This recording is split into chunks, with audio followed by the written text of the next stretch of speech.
পবিত্র রমজান মাসের দ্বিতীয় দিন আজ ইফতারের আগেই গোটা রাজধানীতে বসে ইফতারির দোকান। ইফতারির জন্য পরিচিত রাজধানীর বেইলি রোডেও জমে উঠেছে ইফতার বাজার। প্রতিবারের মতো এবারও বিভিন্ন হোটেল রেস্টুরেন্টে নানা পদের ইফতার সামগ্রীর দেখা মিলেছে। আরিফিন শাওনের রিপোর্ট। ঘিয়ে ভাজা গরম জিলাপি একদিকে যেমন ভাজা হচ্ছে, আর একদিকে সমানতালে বিক্রি করছে বিক্রেতারা। তৃতীয় রমজানের ইফতার সামনে রেখেই এমন ব্যস্ত সময় পার করছেন দোকানিরা।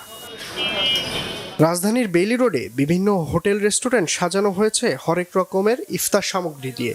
কি নেই এখানে? গরু বা খাসির মাংসের হালিম থেকে শুরু করে জিলাপি, চপ সহ সকল ধরনের ইফতার সামগ্রী পাওয়া যাচ্ছে এসব দোকানে। পুরান ঢাকার মতো জাঁকজমকপূর্ণ না হলেও উপভোগ করছেন ক্রেতারা। রমজান মাসের ইফতারে কিনতে আসছি, বাসা সবাই একসাথে ইফতার করবো। বাসায় তো সবাই একটু রোজা রাখছে, তো তাদের কষ্টটা যতটুকু কমানো যায় এবং তাদেরকে যতটুকু ভাবে হেল্প করা যাবে। আগের চেয়ে অনেক কম, বাট আলহামদুলিল্লাহ অবভিয়াসলি আস্তে আস্তে করে বাড়বে, হয়তো বা ইনশাল্লাহ আরো সুন্দর হবে। বেইলি রোড সবসময় মানুষরা ইফতারি পছন্দ করে এবং কিনতে আসেন, তো আজকে দ্বিতীয় দিন হিসাবে আমার মনে হচ্ছে যে ভালোই জমজমাট হবে। বেচা বিক্রি ভালো হওয়ার কথা জানিয়েছেন বিক্রেতারা। প্রথম থেকে আমরা ইফতারটা করে থাকি, এজন্য আমাদের কাস্টমার বেসটা কিন্তু রেগুলার, যারা আমাদের সব সময় আসে, প্রতিনিয়ত আসতেছে, আমাদের গেস্টগুলা রিপিট।